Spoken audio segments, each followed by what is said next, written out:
G'day, my name's Ewan from ROI, and this week we'll be looking at the last 7 days of Google Trends. I've got some fascinating insights on how fast Australian behaviour, consumers and business has been moving and what this can mean for your business in terms of capitalising on the end of the financial year or moving faster than your competitor in terms of trends in your local market and across Australia.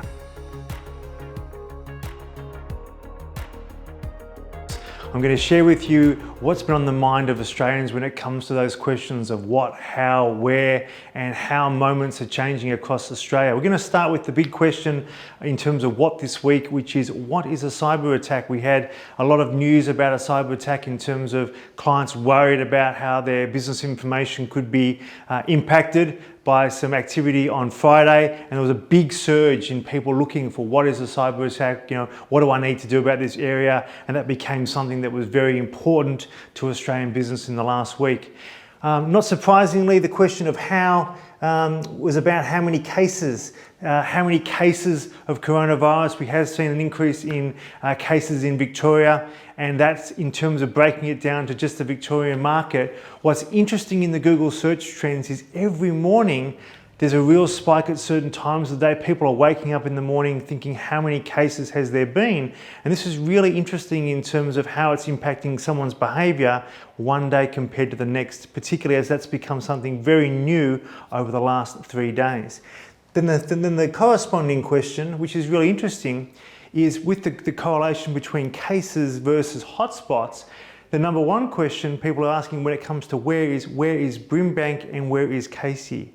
So people are starting to think about what areas of Victoria are being impacted and how that may be changing their lives. And from a business perspective, what this is interesting about, if you're an online business or you're a service business, you may have to start thinking about how you're targeting certain areas or certain parts of Melbourne or certain parts of Australia, because just in this short period of time, you can see there's pronounced changes in terms of how people are thinking just in a 3-day window.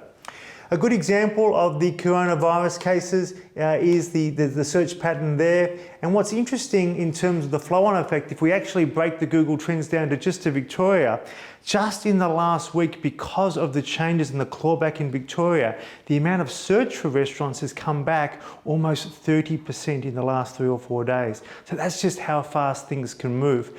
And just to finish off on some other topics I've talked about before, the asset write-off with only 5 or 6 days to go has got good momentum, but we are seeing a massive surge, not surprisingly, in the term end of financial year sale. So if you are a business that is trying to capitalise on the asset write-off, certainly going very hard in the next 5 to 6 days to capitalise on a massive spike at end of financial year, really accelerate your sales.